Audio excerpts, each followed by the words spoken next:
story of how bread by the Cross Baking Company, a bakery started more than 125 years ago. In those early days, Charles H. Cross used a large horse-drawn covered wagon to make his house-to-house deliveries.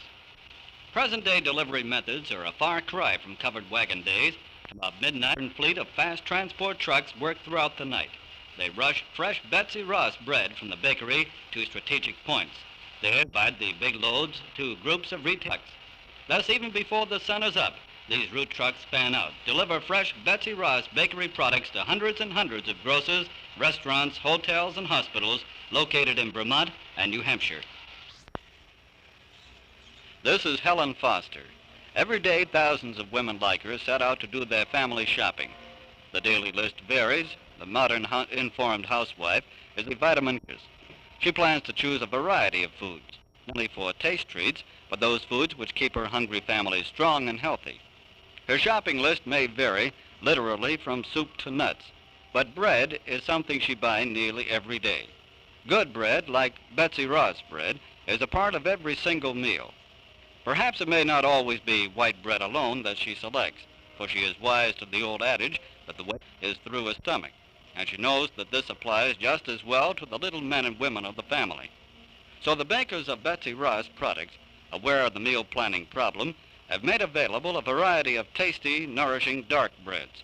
Swedish sweet rye, wheat bread, and cracked wheat are all loaves that can be used to make delicious sandwiches.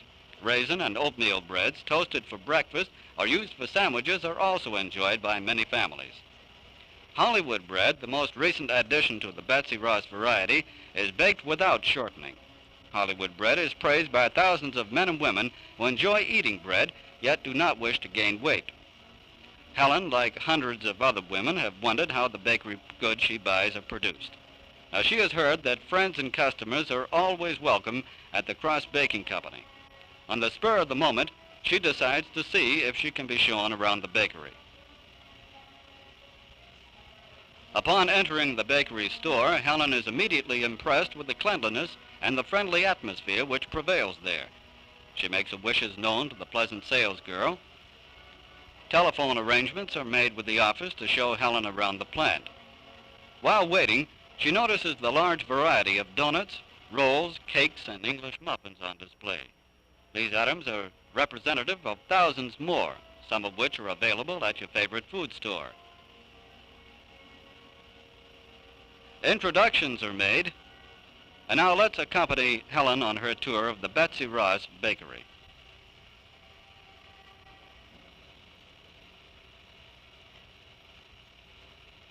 Compare the office of the Betsy Ross Bakery in relation to the total company operation. It's like comparing the heart to the human body. Each day, thousands of figures, statistics, and dollars pour into this office, are calculated, recorded, analyzed, become operating statements, the guidepost of progress, whereby more baked goods can be produced at lower cost for more people. In the airy storage rooms, flour bags are stacked on low platforms called skids. This allows air to circulate over, between, and under the bags, ensures perfect conditioning. Familiar names, too: Pillsbury, Gold Medal, and Occident. Approximately once a week, freight cars arrive, each containing 80 to 90,000 pounds of flour. Trucks draw the sacks to the power-driven conveyor. Up to the storage room they go. After a period of 2 weeks in storage, the flour is ready to make into Betsy Ross bread. Each bag of flour weighs 100 pounds. With other ingredients added, makes about 165 loaves of bread. One of the most interesting sights in the Betsy Ross Bakery, seeing what goes on in the mixing room. Here the baking process begins, and here everything must be done with painstaking care. Remember these words: weight, time, and temperature. These words are not taken lightly in the mixing room. You see, every ingredient, whether dry or liquid, must be measured to exact pounds or exact ounces to ensure a uniform product every day. First, in the baking process, exact weights of flour, water, and yeast are mixed. This becomes the sponge. This is the sponge being mixed, a batch of about 500 loaves. After mixing, the sponge is allowed to rise for several hours, allowed to rise in the large steel troughs. At the exact time and exact temperature, the sponge is again remixed in the mixer. Shortening, sugar, salt, and more yeast are added to produce the enriched finished dough. Let's watch and see what happens.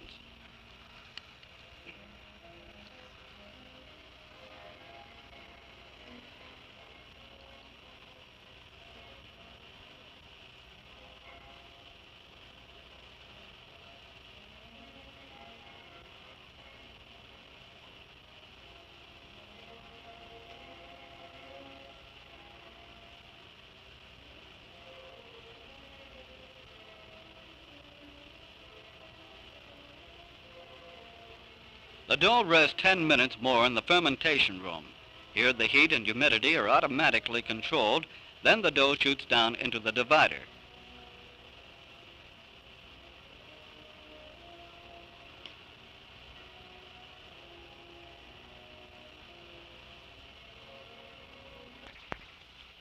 The divider drops 4 pieces of dough of equal weight onto the conveyor belt. Each piece weighs about 1 pound. The divider operator spot checks an occasional loaf, uses an exact weight dial scale, makes certain the divider is performing accurately. The dough pieces travel up the conveyor, drop down into the rounder. The rounder is spinning like a hollow toy top. Friction rotates the pieces of dough from the bottom to the top of the rounder, discharges them into the small waiting trays called fingers of the overhead proofer.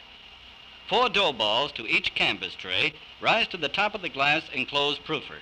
They follow a course from front to back, turning over at each end of the lateral trip. Thus transferred, the dough balls fall into the end tray directly beneath, and by transferring at such intervals, the dough balls rise evenly, do not stick to the trays, which are automatically dusted with flour.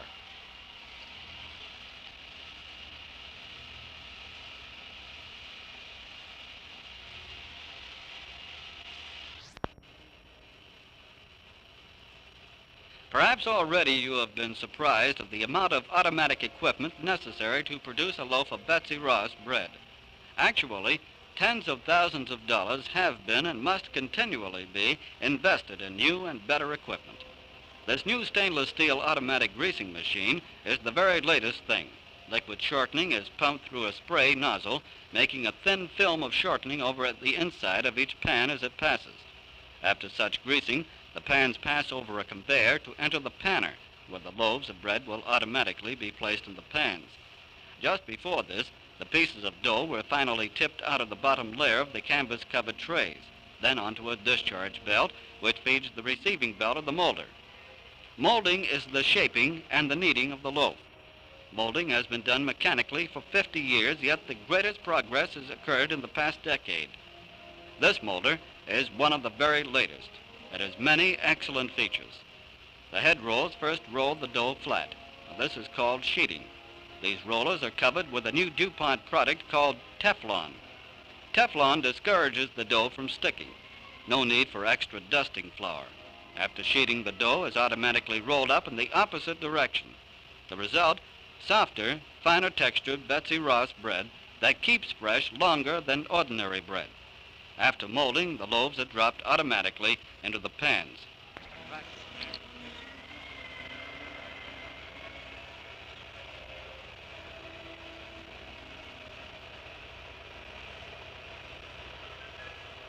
Racks of pans are wheeled into the steam proofer. There the dough again for 1 hour, allowing slow rising. Makes Betsy Ross bread tender.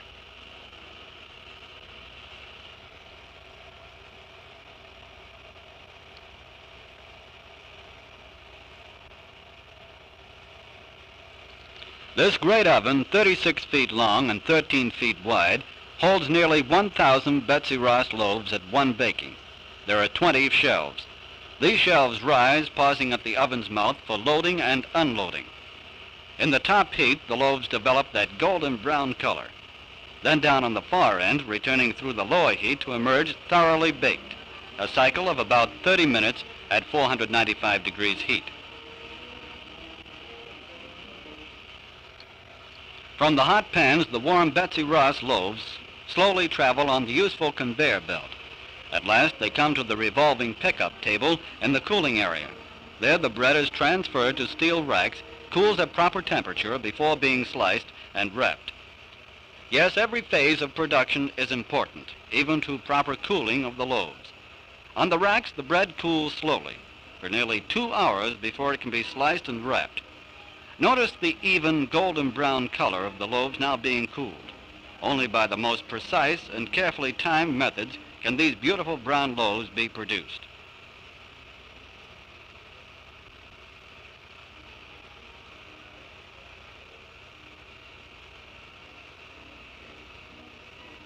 After the Betsy Ross loaves are properly cooled, they are ready for slicing and wrapping.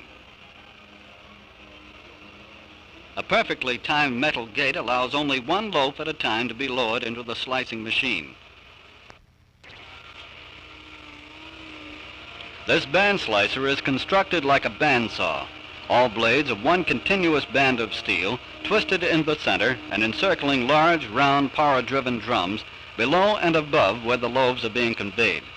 One side of the slicer blade slices the loaf while going down, and the other side while going up to complete another cycle. These steel blades are always kept sterile by means of an ultra-sanitary violet ray lamp that shines on them. After slicing, the loaves travel into the wrapping machines. The colorful red, white, and blue wrappers are automatically measured, cut, and wrapped about each loaf.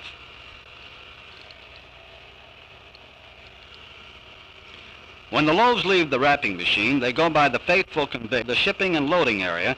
Here the bread is packed into trays and boxes ready for loading.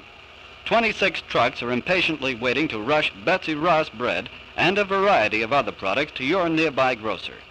The conveyor belt is a continuous operation hour after hour, transporting thousands and thousands of Betsy Ross loaves from the plant to the trucks. Everyone likes fresh bread, and no matter what the weather, hot summer or frigid winter, the bread trucks must be ready. These trucks run up a total of more than 2,000 miles each day. Loading the big transport trucks, freight car of the highways, these large Betsy Ross transport trucks take their huge loads during the night to central points 50 to 60 miles away. Now that we have the bread loaded, ready to go, let's take a look at how some of the other products are made. The making of rolls is a fascinating sight.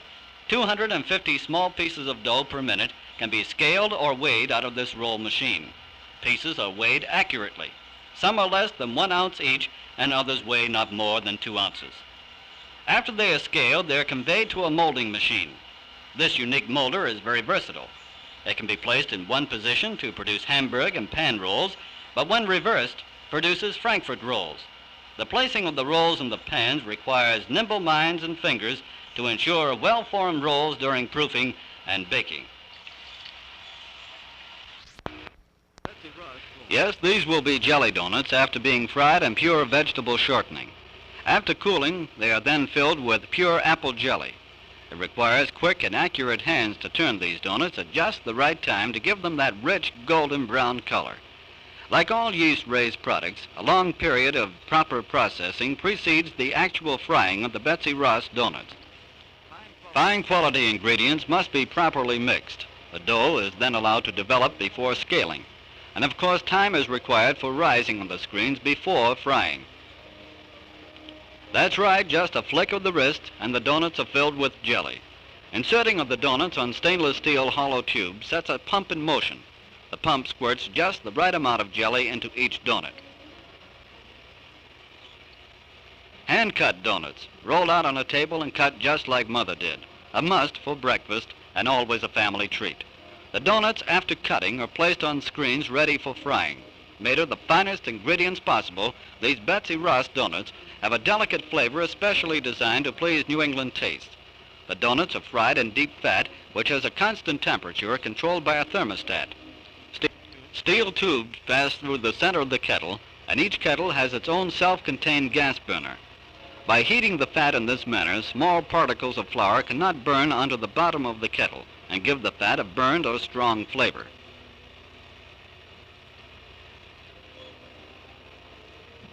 Good English muffins require time, lots of time, to be produced correctly. It is one bakery product that has successfully resisted rapid, modern production methods. The muffin dough must be fermented slowly. The individual pieces, after scaling, are allowed to rise on trays which are covered with a layer of cornmeal. After rising on one side, the muffins are turned and allowed to rise on the other side. After proofing, the muffins are placed in steel rings, grilled first on one side for several minutes, then turned over and grilled again. Grilling completed, the muffins are placed in wire baskets to cool. These muffins can be served many delicious ways. Either grill them plain to be spread with butter, jam or honey, or spread with cheese or bacon and grilled to the desired color. Spread with butter while piping hot for a real breakfast treat. Frosting a few cupcakes at home may be fun, but here fingers must fly to frost hundreds of dozens. Chocolate, coconut, and cherry, plus many other combinations, make the red and white packages of Betsy Ross cupcakes welcome in every home. Only best quality cake flour is used. Names like Soft as Silk and Snow Sheen are no strangers in the plant of the Cross Baking Company. This machine is especially designed to wrap many different shapes and sizes of packages: Hamburg, Frankfurt, Parker House, and Brown and Serve rolls, crullers, jelly, hand-cut, and filled donuts, English muffins, layers, sponge, angel and cupcakes, plus jelly rolls, and many other varieties are packed in trays, then overwrapped with moisture-proof cellophane to keep the bakery products oven fresh when delivered to your grocers. This wrapping machine is also equipped with its own miniature printing press, which imprints each different label with name and selling price. After being printed, the label is sealed to the paper, then automatically cut from the roll. The label is then automatically wrapped around the product and heat sealed. This treatment makes airtight packages ready for the conveyor belt.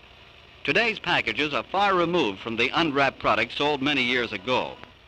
Next time you're at your grocer's, notice the large variety of Betsy Ross products in gleaming cellophane with their red, white, and blue labels.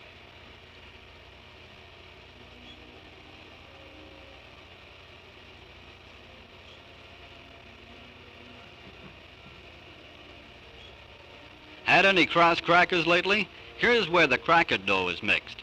The crackers are another product that has refused to be modernized. Still mixed by the same formula that has been used for over 125 years. Not only are the same ingredients used, but only two different men have been in charge of the Cross cracker production over a period of the past 50 years.